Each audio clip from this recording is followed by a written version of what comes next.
gives it to Corey Kiner, charges straight up the middle, and runs into the end zone, standing up, giving him 100 yards and giving the Bearcats a 16-7 lead. Newman has the ball, takes a pass toward the corner, does it again, passes to Bandego. Aziz outside the arc. Now Lukosius curls off a screen, shoots a three, makes it.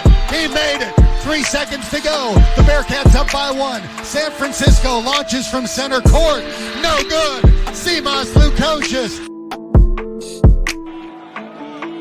His 5th plate appearance tonight. He swings and hits it high and deep to left field. Goodbye, home run. Carrington Cross. A 3-run shot. And it's now 7-3 Cincinnati.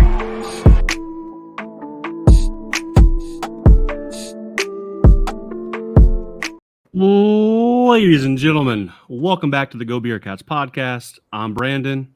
He's Darren.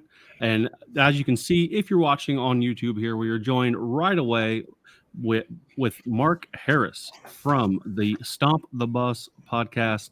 Mark, first of all, welcome into the show, man. Thanks for having me. I'm excited to talk about this, get to know some of our Big 12 brethren, and just jump into this together. So absolutely. It's going to be a fun time in the new Big 12 as we start that off really with the football season here. Darren, welcome in again, good sir. It's been about 7 days since I've seen you. How you doing? I'm doing all right. Just no beer today. For my physical, doctor said I cut down a little bit on the bad cholesterols, and I guess apparently that includes some alcohol, unfortunately. So, you got to appease the body a little bit. I'm sorry to hear that. Before we get into it, it's time for a beer, ladies and gentlemen. Let's just do it now. Darren said he's going healthy after the weekend, or the Saturday, I should say, that I had. I did take yesterday off to recover, and I can't quite do beer yet again. So I'm going with this new to me, Good Boy John Daly cocktails. This one is just tea lemonade. It's 4.5%. They come in like 3 other flavors, but this is a straight just banger of a drink. Not quite a beer, not really a seltzer. So definitely in that tea category. But it's going to be my drink of the summer. Mark, how about you? Are you sipping on anything with us tonight? Yeah. So Ruby Grapefruit White Claw, 5%. I also had quite a eventful Saturday celebrating a friend's wedding. So really got after it. Feel a lot better today though, and I am gonna enjoy the Ruby Grapefruit was like left over from our Airbnb. Someone had to take them, so I did. Hell yeah. Nothing wrong with that. Well, let's get into it, gentlemen. Here, if you're just tuning in to this series, we started this series last summer, called it the Big 12 Road Trip. We had joined conferences with some teams and universities that we did not really have a deep relationship with. Some teams that we didn't really know a whole lot about. So it was a very fun series. We decided to continue that this summer with the 4 new, I guess 3 new and 1 old but new again in Colorado coming back to the Big 12. That's weird. We'll talk to them about that when we get there. But you're kicking us off here, Mark, with the Arizona State stop in our road trip. And like I said in the intro, you are from Stomp the Bus podcast. You are part of the College Huddle community, as are we. So it kind of made this collab very easy for us. I always am anxious to know and find out how you started your podcast, why you started it, and how you came up with the name that you arrived on. Yeah, so we started it about 2 years ago. The why is, it's a good question. I don't know. I kind of just wanted to be doing some kind of sports podcast, and through various like jobs and other, things in my life, it just wasn't a reality for a few years, but things kind of,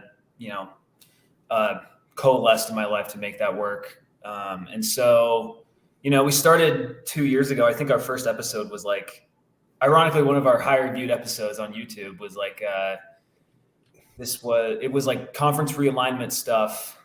And this is 2 years ago. This is right after UCLA and USC left. And so we were like, are we going to add SMU, San Diego State? Or are we going to take some Big 12 schools, all this? And then it's, just been talking about the, 2, 3, and 9 football seasons and all sorts of tumult in the athletic department. But things are starting to stabilize now. And then as the name, Stomp the Bus. So at the pregame of ASU football games, the video that they show, and they've been showing it for at least probably 15 years, it's Sparky, the mascot, and he's like walking around, the downtown Phoenix area. He's walking on he's like a much larger size, like walking on the freeway, walking towards the stadium. And then right before he throws the trident down onto the field, he stomps the bus of the opposing team. And so that's what that's the genesis of our name. I like it. Yeah. Very nice. Yeah, it's funny because I can I'm obviously technology's gotten better and design's gotten better, but I can't help but just think of just that 90s CG design, something like that. Obviously, it's probably much better than that, but they've improved it. Yeah, they've improved it over the years. It's better than the design of our podcast logo. Art is our passion. Yeah, that's kind of been for me as well. The journey of getting and making the podcast better is becoming a better amateur graphic designer, because that's certainly wasn't my calling in any way, shape, or form before I started this. Those people have a gift who can do it really well. I'm so jealous of those people, because there's so many jobs. Well, maybe not with AI, I guess. Who knows now? It's an applicable skill. So yeah. For sure. You kind of you're talking about the beginnings of your podcast and how it was started and the topics you guys brought up. That's a pretty good segue here to our first official question. But I want to know, walk us through the Sun Devils fans' thought process for jumping to the Big 12 now that the Pac-12 rests in peace. Yeah. So I think ASU, of the 4 Pac-12 schools that left to the Big 12, I feel like ASU's fan base was the least united about it, if that makes sense. Okay. Utah, we saw on social media, they did not want to come because of their beef with BYU. Understandable. I mean, I don't know, but I mean, they're that's a real rivalry. And there's it's more, it's crazy. U of A wanted to go because of basketball, really. And then Colorado wanted to go. They had been there before, so they had some familiarity. A lot of Colorado, this is a side note, a lot of Colorado fans and media were kind of blaming we went to the Pac-12 and then we started to be bad. It's I don't know, man.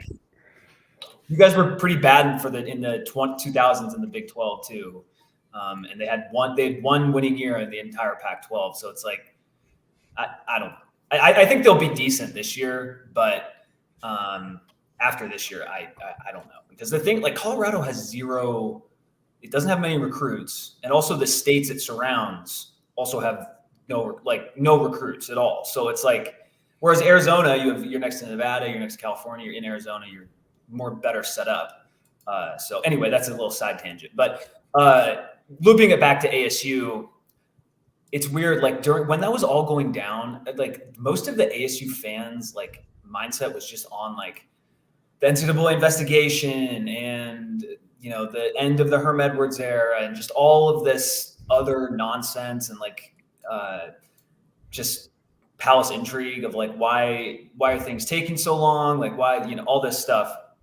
And so ultimately, I think once it became clear that the Pac-12 was not going to survive, once Oregon and Washington left, then I think the majority of the fan base was either really wanted to go to the Big 12 or was maybe I don't really want to go to the Big 12, but we need to go to the Big 12, But there are definitely some fans out there probably more some of the old school fans are like, oh, I wish we weren't going to the Big 12.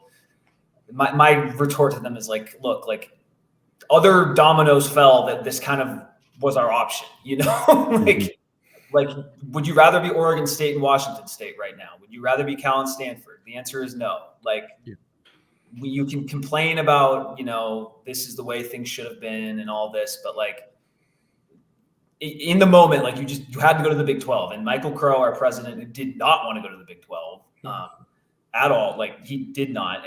But I think now it's just, we're here. I don't think it's a terrible move for like the athletics, and the travel isn't going to be too bad, right? Because like the Big 12, other than you guys, West Virginia and UCF, it's basically just all the states that surround New Mexico, but not New Mexico.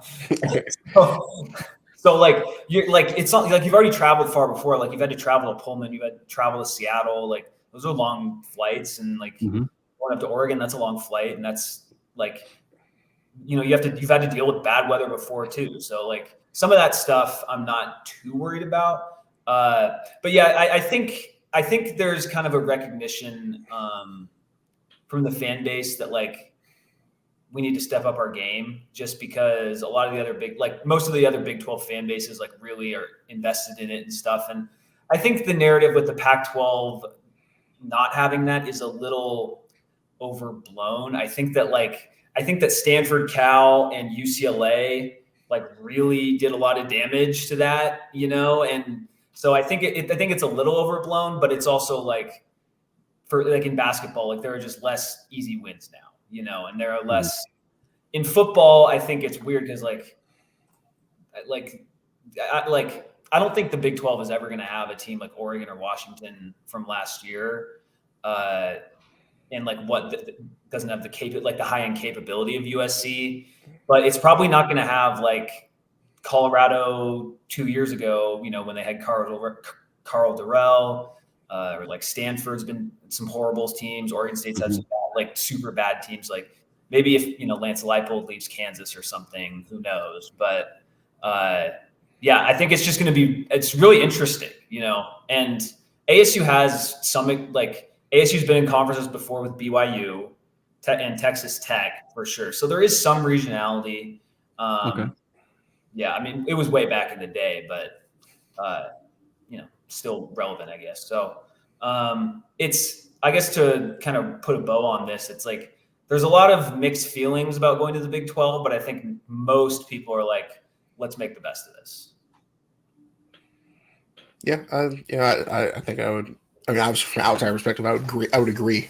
And you're right. You could be Oregon State or Washington State, and the silver lining in that is, they came calling for you versus someone else. And at this point, it's not even it's about survival. For everybody. Yep. Are in the Big 12 and that we're onboarding. You want to make Power 3 at that point. I mean, I hate that as a college football fan, but as far as like keeping things top end and not being left behind, that's kind of what you need to do, is hit your wagon to something. You don't want to be the one who doesn't have the life raft. I don't think the Big 12 is like the elite life raft with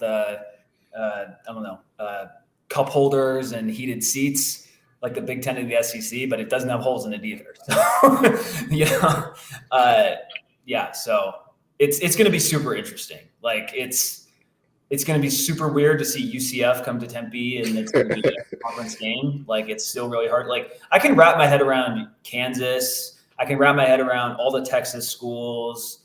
You guys, West Virginia and UCF and Iowa State, like it is like, this is just odd, but it is what it is. And yeah, like you said, it's better to be on the inside. Despite, I mean, honestly, like ASU athletics in the last 3 or 4 years, or at least the high end, major sports, doesn't really deserve this. But market size, solid, like really, I would say, above average overall history in football, despite the last 2 years. I think that helps. And then, yeah, so it's there's just so much unknowns. That's the big thing. Yeah, I mean, there'll be some culture shock for sure. I'm sure, especially coming over to the East a little bit. To be honest, I think ASU has more in common than Cincinnati than it does with a lot of other schools. I could say that. ASU is it's a pretty urban campus. Like it's in Tempe, but like Tempe is like right next to Phoenix. It's right next to Scottsdale. So like it's in a pro market, and so like there is unique difficulties with that as well that I'm sure Bearcat fans are very familiar with.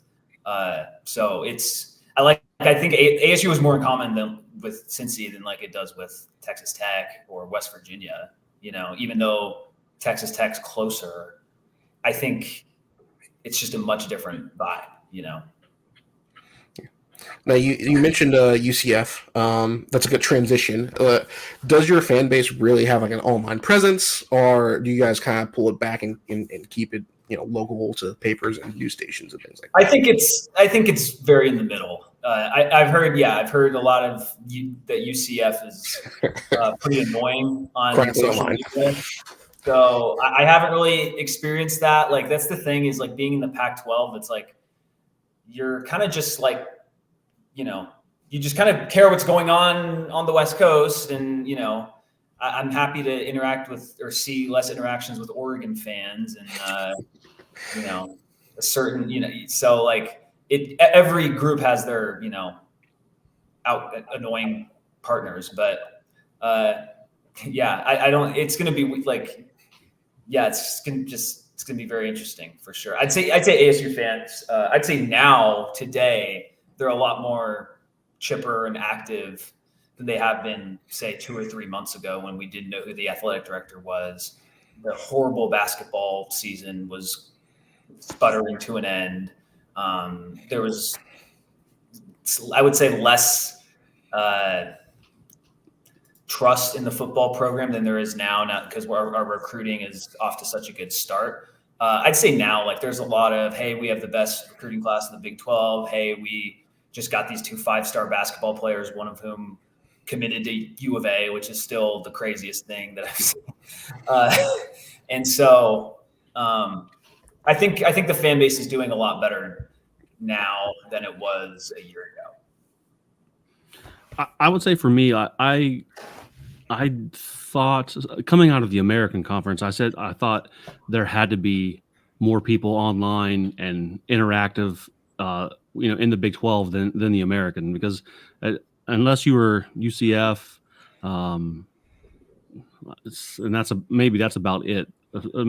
Tulsa actually had some decent fans to interact with as well, but outside of those two, maybe it was nothing. And I kind of even underestimated how online Big 12 fans are. But they are everywhere, and they are pretty vocal. They'll trash talk you about baseball, which we weren't even ready for this year, even though we were decent at baseball. But yeah, they'll make you think about logging off for sure. So I would say be ready for that, and it could come. You just be random Tuesday, and someone wants to say something, and it's the Big 12's trending on Twitter because of it or something like that. So definitely, strap in for that. That'll be fun. Were you surprised at all, Darren, about the online activity once we officially made the jump? I mean, I kind of live in that space a little bit. I lurk in that space. I know not to throw myself out there as bait, as he says on a podcast, but you kind of see when you follow as much college football as you can, you usually kind of see the worst and best of people online. Especially who's bold enough to reply to an ESPN account or something like that. If you lose the UCF, you'll see what we mean about them, because you hear the rumors and stuff.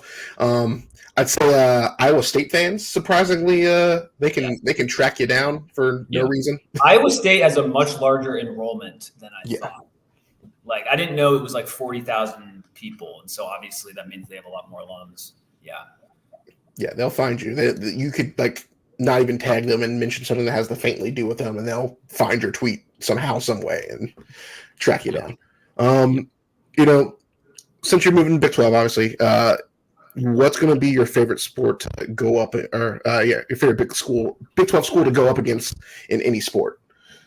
Okay. Ooh, that's a good question. That's a good question. I'm just going to go with it'll be football because I'm a bigger college football fan than a college basketball fan, even though, it's easy to say, Kansas basketball, obviously. I'm not going to go with any of the previous 3 teams from the Pac-12. I will go. I'll say Kansas State. I'm really excited to play Kansas State, and they're a better program than ASU right now, so it's not likely going to be successful this year, especially since ASU plays them on the road. But I think that'll be a really interesting team to play, and they have just such a great foundation with Kleiman kind of continuing what Snyder did. So I'd go K-State football. And then to add on to your online Big 12 fans point, that came through very clear during all the realignment stuff. I don't know. I get it, but it's also what a certain, columnist writes doesn't have any material impact on the rights negotiations or, it's just but I also get it because if you're a Kansas State fan, Kansas fan, Iowa State fan, and I'd say those specifically because they weren't even, if the Pac-12 had added schools from the Big 12, it probably wouldn't have been them, so they've known what it's like to be on the plank of the pirate ship and almost getting pushed off. So I can see why they're feisty. And they've had to do I've listened to some Big 12 podcasts, not during the realignment stuff, and they always talk about back in 2010 when this all went down, and and you guys are familiar with that as well with the collapse of the Big East, and so they ride the Big 12 hard. I don't think I'll ever have the same defense of a conference, Gene. It's probably it's gonna be hard for me to be super mad if someone from On3 writes ranking every power conference in order and the Big 12 is 4th behind the ACC, and their logic is the ACC has Florida State and Clemson or whatever, and they the top or whatever. I'm not going to be how dare you? How dare you? But I understand why the reaction comes from certain fan bases. So I get it, but it's also just log off, you guys. This is not important stuff at all. So, but it does add some flair to the conference. Yeah. For sure. Now you bring up Kansas State as being a football school or a football team that you're excited to play against as far as a Big 12 opponent. Do you think they're an early candidate to be a new Big 12 rival, or you have another school? I think our rivals are going to be the region. I think U of A, obviously, that's our number one. There will never be any that's one thing I love about the ASU U of A rivalry is it is 100% both schools. The other one is their top rival. There's no some U of A fan, in basketball, it's a little different. Some U of A fans will claim we aren't rivals at all, which is complete BS. I'm sorry. You can be a bigger rival with UCLA in basketball than ASU. I accept that, but don't be we don't think about you at all. It's you do. Even though we're worse than you, I'm not here to say that ASU's I'm not saying that, but anyway, I don't think Colorado's going to have the staying, but we don't even play them this year. I think BYU is going to be big. There's a lot of LDS community in the Valley. And then I'll throw in Texas Tech as well. I think they're going to be a pretty easy fan base to hate too. Some of the when Chris Beard returned to Lubbock when he was coaching, I was this is weird. I shouldn't feel for the safety, and not that Chris Beard is a good person or anything, but I shouldn't be worried for the safety of a college basketball coach. I don't know, especially one who took your program to heights that it would have never previously achieved, if we're being honest, right? Like, but I guess that adds to it. So I think they're going to be potentially good rivals. So, and then Utah. I mean, Utah will be good rivals. You know, I know a lot of Big 12 fans hate Utah, and I think it's good that like there's someone coming in that like people have feelings about. You know, like no one has feelings about ASU coming in. There's zero feelings about it. Like it's true. Like it's, and I kind of like that we're coming in super under the radar. Not that we're gonna like wreck S this year, but people have thoughts about Arizona just because of how good they were last year. Colorado, self-explanatory, and then Utah, just them just being very publicly not wanting to come to the conference and all this. I think that really adds to it, honestly. So, and I think if this conference is going to have a lot of parity, then that's going to mean there's a lot of beef. You see it in the NBA. It's like now that there's a lot more parity, it's like who's the best player? Is it Luka? Is it Jokic? Is it Giannis? Like, who's the face of the league? All this, and you can like make all these different arguments because it's not like 100% clear because like there is a lot of parity, and so I'm excited about that because one of the reasons, like I grew up in Tacoma, Washington, so huge Seahawks fan, Seattle sports, but Seahawks are like the team that like has my heart the most, and I don't think college football will ever be able to pass the NFL because in the NFL, like it's just, there's more parity. It's just, you guys see that with the Bengals, and like college football, there just is ceilings that teams won't reach and stuff like that. So, but just in terms of the Big 12, like that's why I kind of like being in the Big 12 because it's like I don't have to care about what the recruiting rankings is compared to Georgia and Ohio State. Like we're not going to be those teams. We just need to be better than Utah and be better than Kansas State and Oklahoma State. And so that to me, like as a fan, like that kind of it's a little invigorating because it's like, okay, like if we can kind of just get our S together, maybe you have a schedule that's not difficult that year. Like Oklahoma State's schedule last year was like not difficult, and sure they got blown out in the Big 12 championship game, but they got there, So yeah. Before we jump into like sport specific stuff, what is one misconception that America might have about ASU? Oh, wow. Just in general.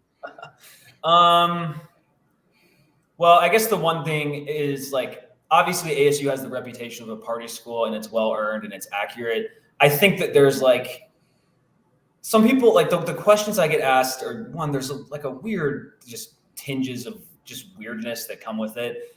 And people think like you go to college at like the Playboy Mansion or something. It's like, dude, like I know plenty of people who just are not like that at all, like it's the thing like with ASU, because the enrollment's so big, like there's just a lot of different type of people that go there. So I would say that's part of it. And then I don't think like sometimes you hear ASU football referred to as like a sleeping giant. I think sleeping giant implies like national championship winning caliber. And I just don't think that's there. I do think that they've underachieved in the, most of the, post 2000. They've had some good years, but I'd say there's been some general underachievement. So like, I guess I always say like a sleeping large person, not a sleeping, like there's not like, it's not like we're going to be the next Oregon or something. But yeah, so those are the two for me. And I think some ASU fans might disagree with the sleeping giant thing, but I live here and like ASU is not, it does like Georgia is like one of the bigger talking points in all of Atlanta, even though the Braves and the Falcons and the Hawks are there. Like ASU was behind the Suns and the Cardinals all the time. And then now that the Diamondbacks are pretty good, I'd say, I mean, they're still in the glow of having gone to the World Series. They're ahead of ASU. ASU could maybe like if the Diamondbacks become extremely irrelevant, then maybe, but so anyway, those would be the two misconceptions, just in my personal opinion. And I would also like to add, like I went to ASU August of 2014, so about 10 years as like a fan. And then I paid attention to them my senior year of high school as well. But previous to that, like I have no like I can't tell you like where I was during the 96 Rose Bowl or whatever. Like I don't have any, like I kind of logged on in 2013 basically. Like, so I don't have, there are people who could like give a more detailed answer than me, but that would be my answer. No, I mean, that's still, honestly, it's still good perspective, within your scope. There's all different types of fans out there. So never be ashamed of that. And honestly, we can sympathize with that to a degree. It's a baseball city, really. I have to think at this point more of a football city, kind of. And obviously it's UC hoops, because there's no pro team unless you want to, you wanted to get sucked into being a Cleveland fan during the LeBron era there. And it's just much easier to fall in with what's around you. And then the savior rivalry too, right? That's a big deal. Yeah. Just specifically in basketball again for that, that side. I mean, especially with being a city with a heavy Catholic presence, so there's, that presence is there. But, UC football, probably since the 2000s has had like a slow uphill battle into, clawing relevance into its own city, because Ohio State kind of just ruled much of the state for the longest. And, now we're at the point where we're getting our own t-shirt fans. You're like, yeah, they didn't go to UC, but like they're, watching the games every weekend. So that's huge. Like that's honestly such a huge like step. And like, like going to because I remember you guys with Tony Pike. Yeah. I thought he was going to be good in the NFL. I thought he was going to be good. But yeah, I'm forgetting the receiver. They had a receiver. Marty Gilliard? No, I'm forgetting his name. But anyway, like I think like that's all good to hear. So your favorite Arizona State game day, or just tradition, sports tradition, I guess, all around? Yeah, ASU is not like, it's been lacking in that area, I would say. I mean, I guess like before a football game, just drinking at Mill and having a good time, getting ready for the game, like that would be for me. That's not like an official thing. We have like a palm walk where like, fans, but like every school has that. Like, I don't, that we're not really different for that. Our tailgating has been lacking because like there just isn't that much green space close to the stadium. And so like, personally, I don't want to be standing out on a parking lot in September in Tempe, Arizona, for 6 hours before the game. I just don't want to do that. So I think some of that just naturally, like, there needs to be a little bit more green space. And there used to be like in the past, but like somewhat recent, developments have changed that. So that's a legitimate gripe the fan base has. But in my opinion, like I didn't grow up tailgating or anything like that. So like for me, just like going out to the bars before the game is perfectly fine. So that would be my answer. Can you give us dive into the tailgate scene a little bit more there? So, I mean, is it all like parking lots, physical, like on truck tailgates, or, are people setting up tents or, grilling? What's sort of is there a designated tailgate spot? What's that like? No, there are. It's just, it's parking lots, and there's like one grass area. And like, it is tough because the last 2 years were just so off-putting for the fan base, particularly the 2022 season when like Herm was just the ultimate lame duck coach. And so that definitely influenced the tailgating sphere. So I would like to see what it's like this year. But I mean, there are spaces to do it. It's never really been like something I've prioritized, honestly. And also just being in college, like, a lot of what I was doing is like a student reporter. So it's not like I was going to a tailgate before a game or stuff like that. So I'm not the best person to answer this, honestly. And like, I'm also a fan. Like I live within, those like electric scooters. Like I'll just like scooter to the game and like get there like 15 minutes beforehand, because I'm like the ultimate just a late person, like embedded in my DNA, so yeah, I'm probably not a great person to ask about that, but I've seen complaints and they're legitimate. So that's what I would say. Tell us. Okay, so it's correct me if I'm wrong, but it's Mountain America Stadium, correct? Yeah. All right. Over about 54,000 people. It seats close to that, I think. So give us your impression of the stadium and like the experience of watching a game in Mountain America. I think I would just say it's very average among college football stadium. I think the stadium itself is nice. Like it's nice. I think that like it will. I think like the especially like just with where the program is now, like kind of just coming out of some bad years, like the attendance will be like conditional on like who's playing. Like it's not like we host Wyoming to open the year.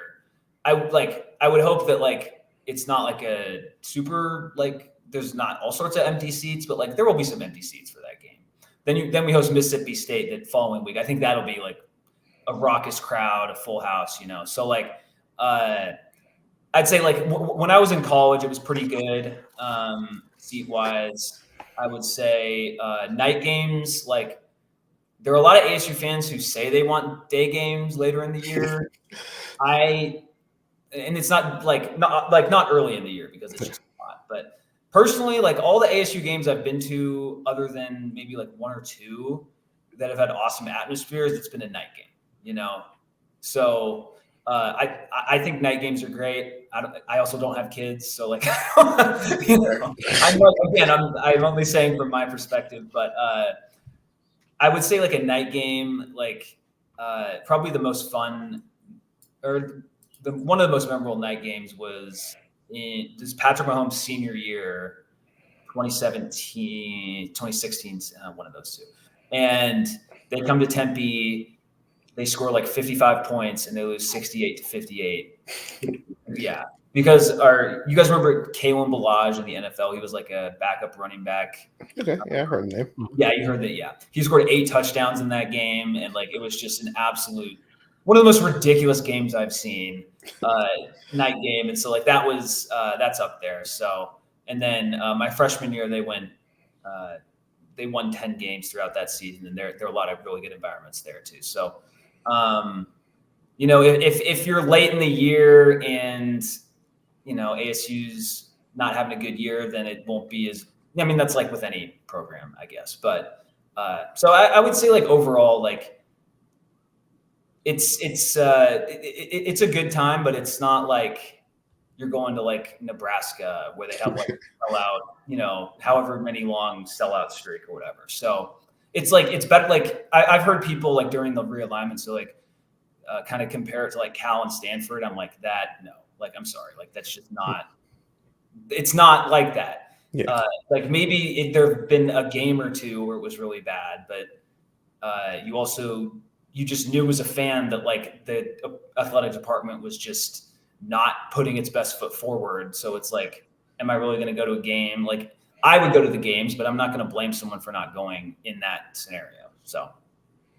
Yeah, I mean, we have a saying in Cincinnati: "Winning cures everything." So, I mean, it's as simple as that. That's totally understandable. We didn't have our best year, so right.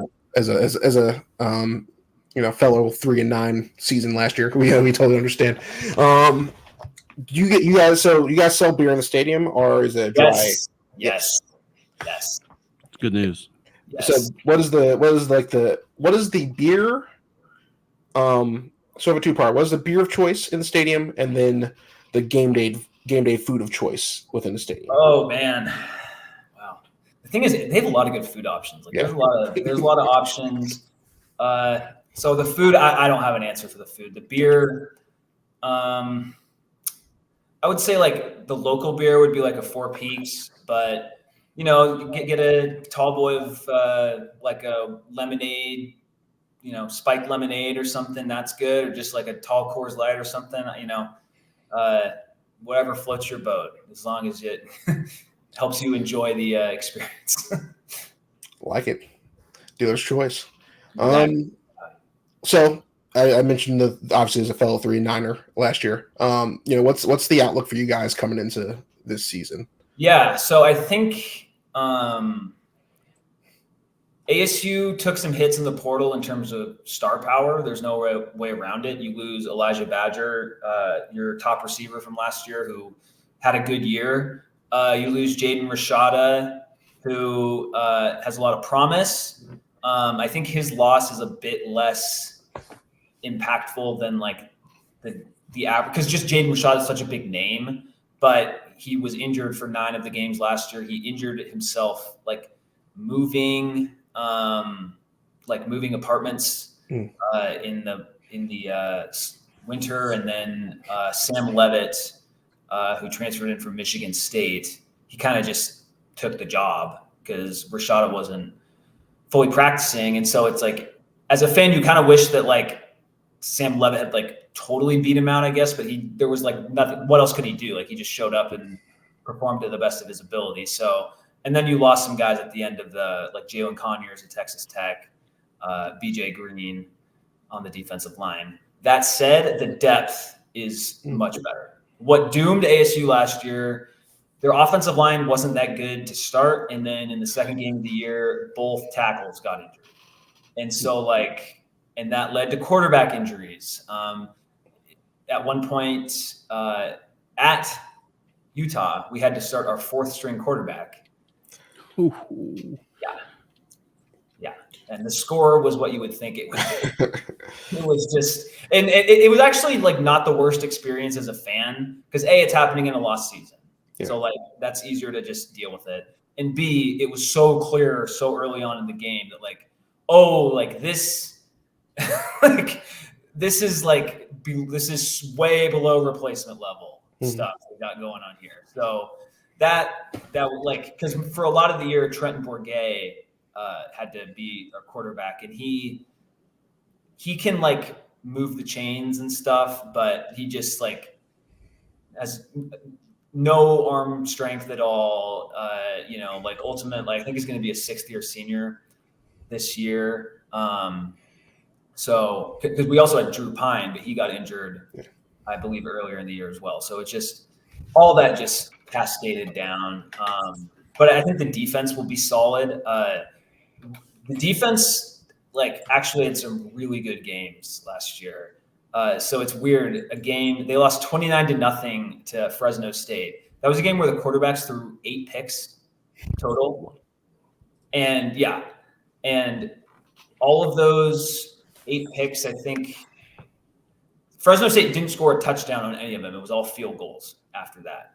Now, some of that is because they were just so far ahead, they're not going to mess around and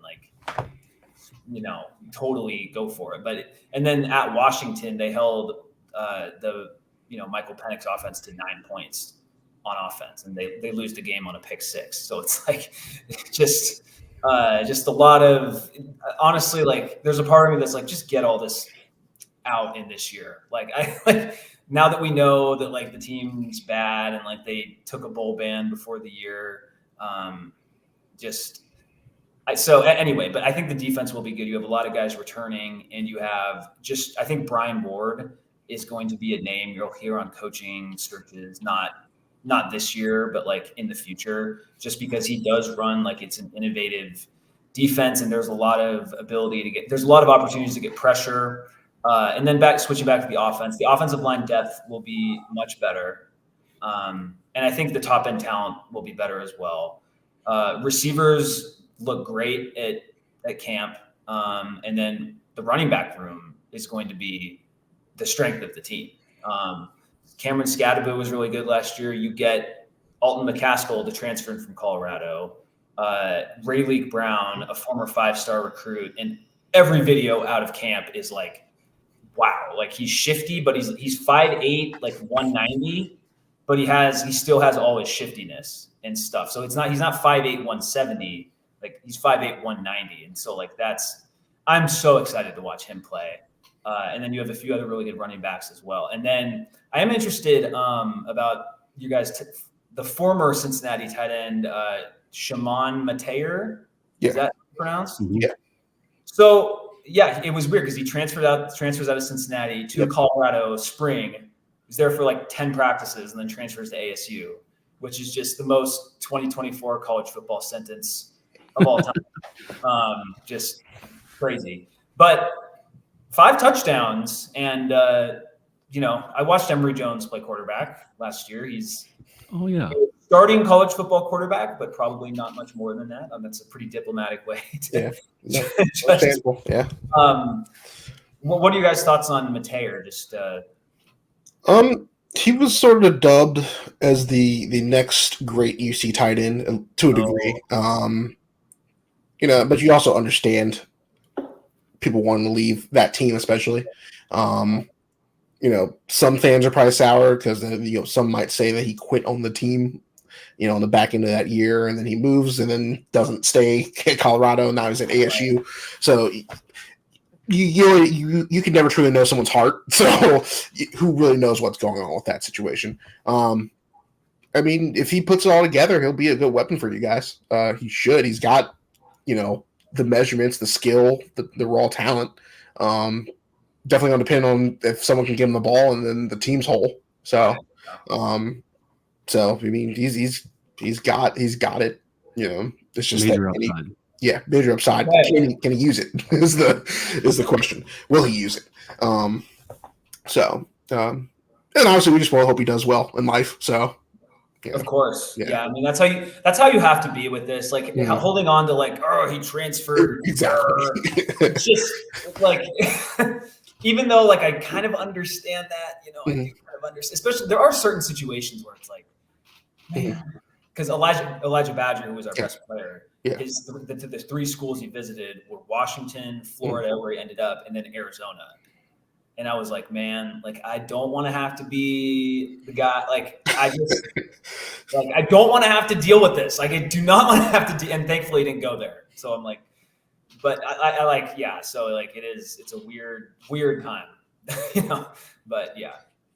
Mark, let's shift gears here a little bit. Let's move on to basketball season. Desert Financial Arena. A little over 14,000 that one seats, if I'm not mistaken. You guys, I think were 14-18 last year, 8-12 in the Pac-12. You had mentioned and hinted at some portal movements, some guys coming into the program. What's the basketball outlook like for this season? Oh my gosh, it's been such since the season ended to now. Obviously they haven't played a game on the court and all that, but it's crazy the transformation just this roster talent has made. So outlook for this year, now that these dominoes have fallen, I would say the average fan is saying get to the tournament and without going to Dayton first, because nothing against the city of Dayton specifically, but the last 3 times ASU has made the tournament, they've all been in the first 4, and which is not I will argue it's not the worst thing, because it's still getting to the tournament. It's still better than, your average year for ASU men's basketball. But with this team, it would be a disappointment. I was having a conversation with someone at the wedding, and it was how about 7th in the Big 12 and a 7th seed, or 8th in the Big 12 and an 8th seed, kind of in that range, because the good thing about the bad thing about going to the Big 12 for basketball is just the competition is much better. The good thing is your losses don't hurt you as bad, and your wins help you so much more. I'm sure you guys being in the ACC for years, I'm sure you guys were annoyed with how power conference teams got the benefit of the doubt. But now, in the Pac-12 for most of the last 10 years, it was basically the same. Now it's good to be in the Big 12 because it's it's going to be a meat grinder, but you can go 19-14 and still get into the tournament. Maybe you shouldn't be able to, but they're going to let you in. So I'm excited about that. And then this team, let's see here. Being 4th in high school recruiting ranking, it's just I just still I have to just make sure I'm seeing it right, because it's just and also the last year, it was so bad. You said they were 14-18 overall. They should have been it was just a terrible product to watch. And so now, they bring back Adam Miller at guard. He's a good, solid player, but obviously getting Jaden Quaintance and Jocelyn Sinan are huge. I mean, it's just monumental. And then you get some pretty good transfers in too. You get BJ Freeman, 4-star transfer from Milwaukee, 6'6" power forward. That's big. One of the big problems with ASU men's basketball, it's been too many little guys and too many not great shooters taking a lot of threes. So having a better interior presence will be very important. Bashir Jihad comes in from Ball State. He's a 6'9" forward as well. He was a pretty efficient scorer in that league and had a lot of interest from power or high major schools. So that's a big addition. You get Austin Nunez, which is so funny. He was at ASU 2 seasons ago when ASU made the tournament and they lost in the first round. But he was like a backup guard on that team. Transfers to Ole Miss last year, barely plays at all, and now he's transferring back to ASU, which is yeah. So, but that's kind of a good thing for Hurley because it's like he's not being bitter about this, and he's at least having good enough relationships with these kids that they're like comfortable coming back. So some good transfers coming in. You have some other good recruits. And then it's one of the reasons all of this is happening is because Bobby Hurley got after it this offseason. You guys, there was a report from Jeff Goodman about a month ago that Hurley is like in talks with a streaming producer about having like a documentary series that follows the team around and like also talks about his life, which is just like, when I first saw that, I'm like, oh, okay. And then all of a sudden, like you see Quaintance commit and you see, Jocelyn Sinan commit and you're like, oh, okay. Like this is, and it's been reported by our 24/7 guy, Chris Karpman, who, if you want to follow ASU sports, Chris Karpman on Twitter is like the best person to go to. Very detailed. He's always on stuff. Just a really good reporter to have. And he's reported that like it's totally up their NIL. And he's also gotten in touch with like some donors that had been on the sidelines. And then also he reported that like James Harden's contributing some NIL money as well. So like that was literally my next question. If Harden was involved at all. We like to pimp out anyone that we can, whether it be Sauce Gardner or Travis Kelce or Kenyon Martin in the day. So I was wondering if ASU had that same, style of bringing Harden in for recruitment or whatever. No, yeah, they still like he'll come back like for a game once a year. It's just so funny that like one of the best players in the league, like an MVP, went to ASU. It's like it's still strange, but hey, whatever. Like, we got James Harden and Lou Dort. Okay, there we go. And so like it's just a personal story. Like I waited until like they wanted me to renew my season tickets, and I'm like, I'm gonna see how this transfer portal stuff plays out. Like I watched some pretty bad basketball last year. So, but now it's like, oh, okay, sweet. Like this is great. Like we have 2 potential first round picks. It's still crazy just how it's all gone down. And some fans are like, we need to get to the round of 32. I'm not in like it. Obviously, you want to get there and further, but just get to the tournament. That's my expectation. So, and like it's such a juxtaposition because they had like no NIL money last year. And then the arena, you mentioned Desert Financial Arena. That's actually one of the biggest like beefs ASU fans have with the admin is because the arena is like 50 years old and has not been renovated at all. So, that has its downsides, obviously. And it's so juxtaposed to the entire area of ASU where you have football stadium's been updated, new buildings going up everywhere. And then you have this 50-year-old arena. So, they have right to be upset about that. But Yeah. it's going to be such. I'm so much more excited about this season than I was, and I'm honestly the most excited I've been going into an ASU basketball season ever. So it's a strange turn of events, honestly. Like, if you had told me at the end of I think they lost their final game in the Pac-12 tournament, like 91-55 to Utah, and they were like clearly quitting. It was just awful. If someone told me that night, like, hey, they're gonna get a 5-star center, they're gonna get some like legitimate portal guys that other schools wanted, and they're gonna steal like either high 4-star or 5-star wing from University of Arizona, or be like, let me see your dealer's number because I gotta get. Yeah, it's. What is the local dispensary you are going to? Because I need some of that, because like that is not happening, and here we are. So but Hurley's been a pretty polarizing figure for ASU basketball fans because there's a lot of good reasons to defend him. Like, the program has been, I'd say, more successful than average, but his coaching style, it leaves some to be desired. I'll just be honest. But like, he's a competitive MFer, and he wants to win at ASU. And like, going out and doing all this stuff, like, most coaches aren't doing that. Or wouldn't even think to do some of it, And so it's exciting, at least, and we'll see how it all plays out.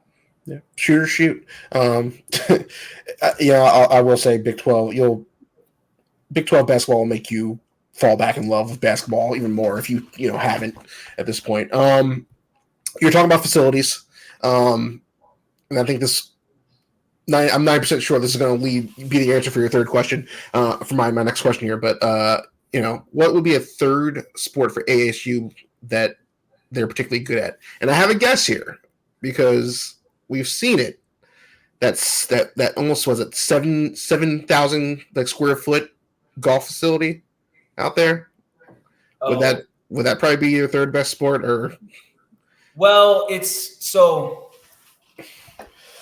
think you would say golf, but in terms of what the fan base cares about, it's baseball. 100, like, baseball is the clear number 3 sport at ASU. Mm-hmm. There have been years in the past where it was the clear number 2 sport at ASU. Like, they're kind of like the Nebraska of college baseball, where they have some like just legitimately awesome success in like mid 60s through the 80s. And then even like into the early 2010s, they were still going to the College World Series and stuff like that. And they just have so many, like Reggie Jackson, Barry Bonds, Pedroia, like a ton of guys I'm forgetting. Those are just the big 3. But that's the sport that fans really care about as the third sport. Okay. Golf is like very successful, and they do have a good like facility. They practice kind of just at golf courses around the valley. So that is out there. So yeah. And then men's swimming actually won the national championship this past year. But then our coach literally the day after left for Texas. So it was kind of bittersweet, I guess. For me, it's like, if you win a national championship, like, I don't really, like, that's still really good. But I think this is kind of an interesting – there's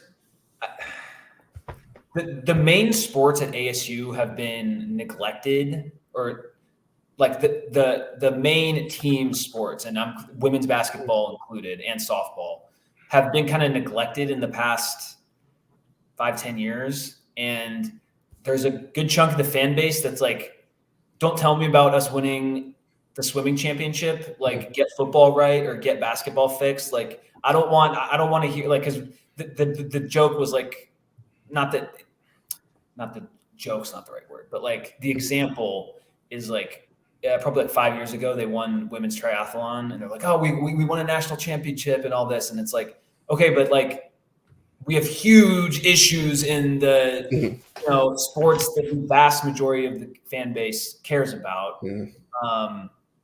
And I mean, women's basketball right now, they were really bad last year. This is in the peak of women's basketball, notoriety. Yeah. So that needs to be fixed. But no, I think ASU has really excelled in a lot of the non-revenue sports. Swimming, they'll be really good still. Golf, they'll continue to be good. I think they'll be good at tennis. I think they'll be good at a lot of stuff in the Big 12, just because coming from the Pac-12, that was their thing, And so I think that will continue, but I think it's just, you can't just wave off the fans' frustration with men's basketball being terrible or football shooting itself in the foot in the off season, doing all this stuff and be like, oh, but we won, but our men's golf team won the national championship. Yeah. And it's okay, that's great. Because then you're putting the fans in a position to be like, well, we don't it's great that you did that, but we don't care about that as much as the other, and that's just kind of that's just how it is. Better or worse, that's just how it is. So I guess that's a roundabout way to answer that, but yeah. Now, Mark, you've been great here this evening. I think we really only have one question here left for you, as I think are much better acquainted with ASU now than what we were about an hour ago.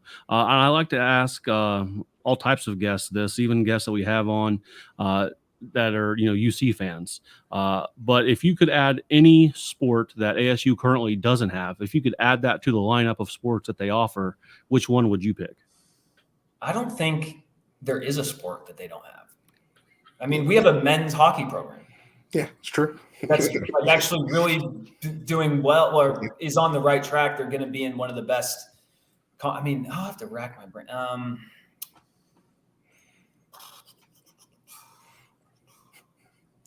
Oh man, does meat judging count? I know we're in the Big 12.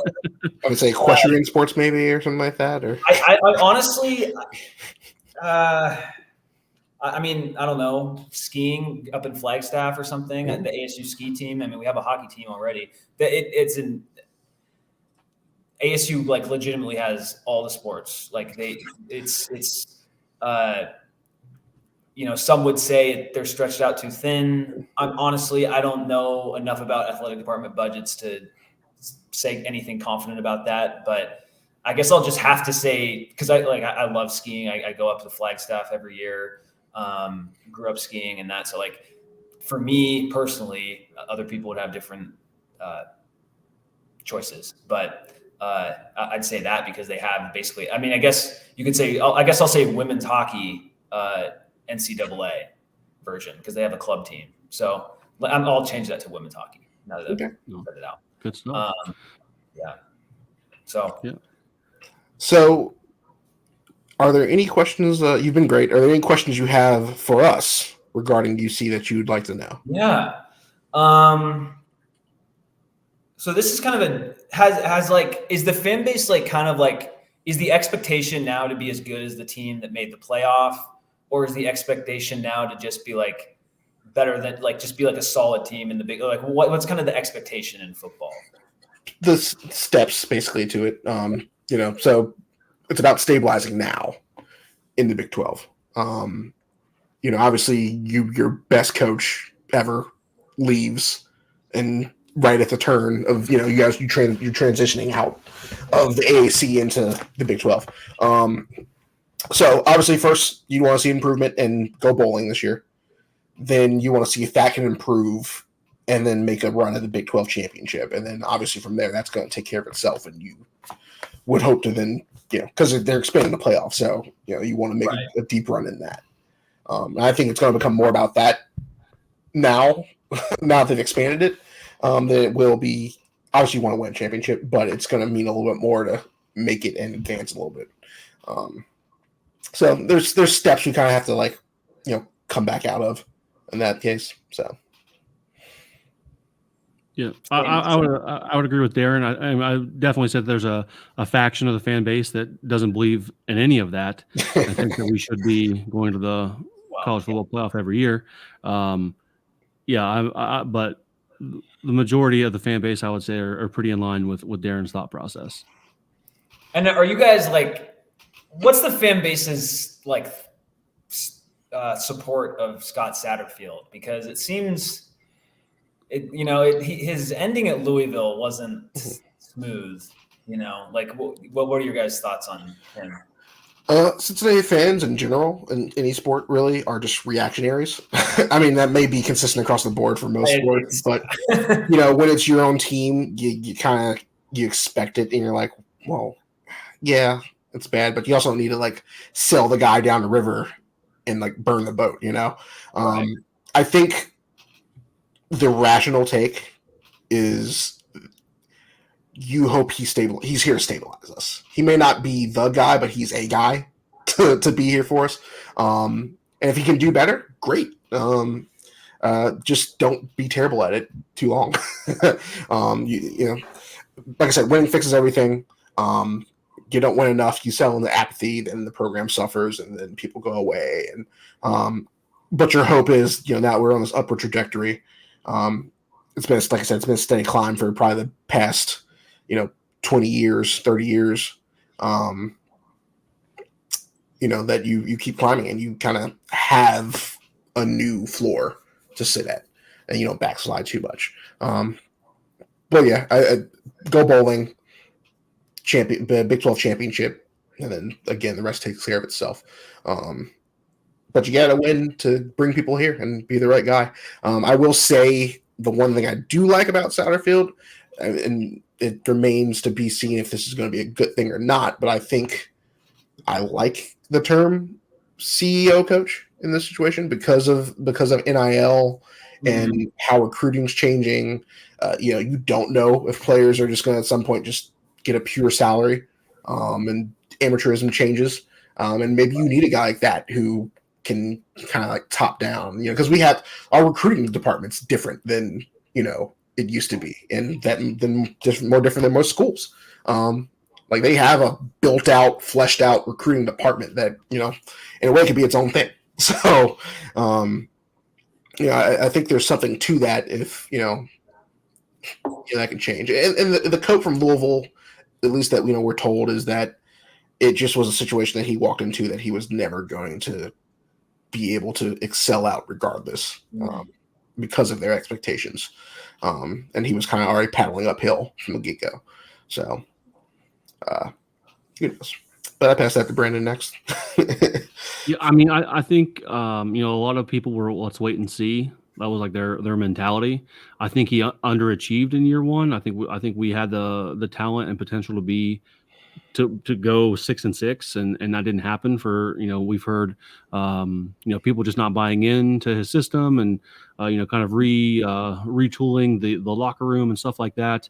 3-9 was pretty disappointing, especially, I mean, we all know my meltdown that I had after we lost to Miami of Ohio after beating them for 18 years in a row or whatever it was. We can't handle too many more 3-9 seasons in a row. But recruiting is up. Everything seems to be trending in the right way, and it's hard to go further south than what we were last year. But we will see. Cautious optimism heading into year two. For sure. Well, I have one last comment. I think nothing has been set in stone with my friend group, but I think Cincinnati might be the most likely road trip that we take. Mostly just because it's like a big city, airport and aasier to get to than, because our road games we have one at Texas State, which that scares the living daylights out of me. It's like a Friday night game in San Marcos. I'm just scared. I'm just so worried about that game. But that's gonna be hard to get to.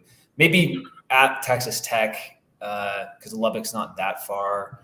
And then it's at K-State and at Oklahoma State. Those are going to be tough to get to. At U of A, I don't even really count that as yes, it's a road game, but it's not like a new place to go to. Yeah.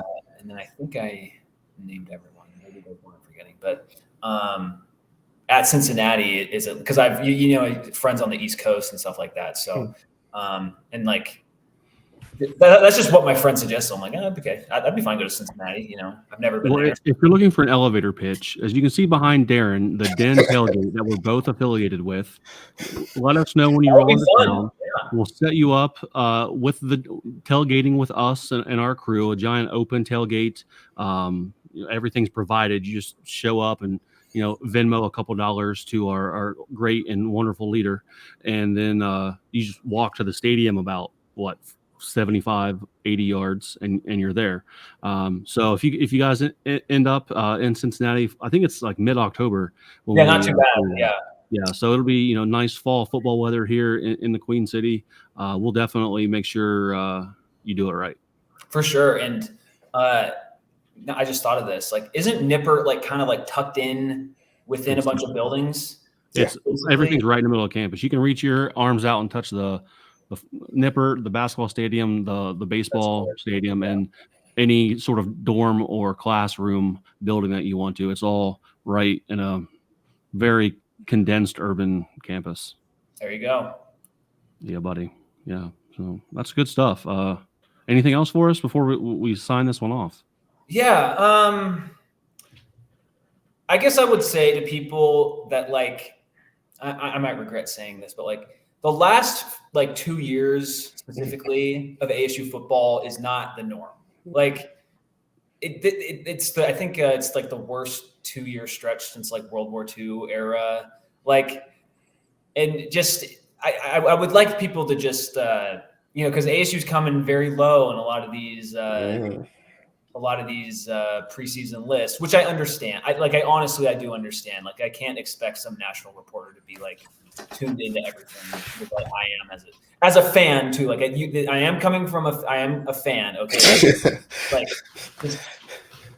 I'm acknowledging my bias. Okay. But if you look at the record by year for ASU football, it's a lot of 7-5 through 5-7, which isn't something to be oh yeah, we're awesome. But it's also it's respectable, I would say, or solid enough, whatever adjective you want to use. And the goal for ASU fans is kind of the same as you guys. Let's get to a bowl game. Let's get to this. It's within the realm of possibility. I would say I don't know if it's likely, but it's definitely within reach. And it's so weird with the transfer. You just don't know. Yeah. You just don't know. So I think of ASU, if they don't go 5-7 this year, I think that's when people will be pissed off. If they go 5-7, I think, there will be a lot of fans will do, we didn't go to, whatever. But it's it's at least legitimate improvement. So I would say within the next 5 years, I would expect ASU to be seriously competing for the Big 12 championship in at least one of those years, And I think Dillingham, he definitely has a vision. And I mean, he was able to get Hines Ward to work for him. So at least that means, and I'm sure you guys don't like Hines Ward, but as a Seahawks fan, I'm still mad about the 2005 Super Bowl. I'm never going to let it go. Complete ref job. But anyway, Hines Ward, if you're listening, I meant none of that. You're a great recruiter. Keep showing off those rings. Don't tell them. I'm going to stop talking. That was my first sports trauma. And now I'm a diehard sports fan. So I guess we live for the pain. Yeah.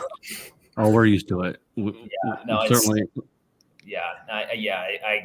It's tough. But anyway, so that would be my kind of message is I'm not trying to say ASU is going to be every single year is going to be in the mix for the Big 12 or anything like that. But I think that the way people are talking about them it's accurate in the sense that they were bad the last 2 years. There's no denying that. I just don't think that that's going to continue to that level. So there we go. Fair enough. Well, Good stuff. Great stuff for our first Big 12 road trip stop here of the summer. I certainly appreciate you, Mark. Darren, as always, you as well. And I'm sure we will reach back out in the near future and see if we can't collab again, Mark. So certainly appreciate your time. And gentlemen, I'll sign off as I always do. Cheers and go Bearcats. Cheers, go Bearcats. Cheers and go Bearcats all but 1 week of the year. There we go. Thank you, guys.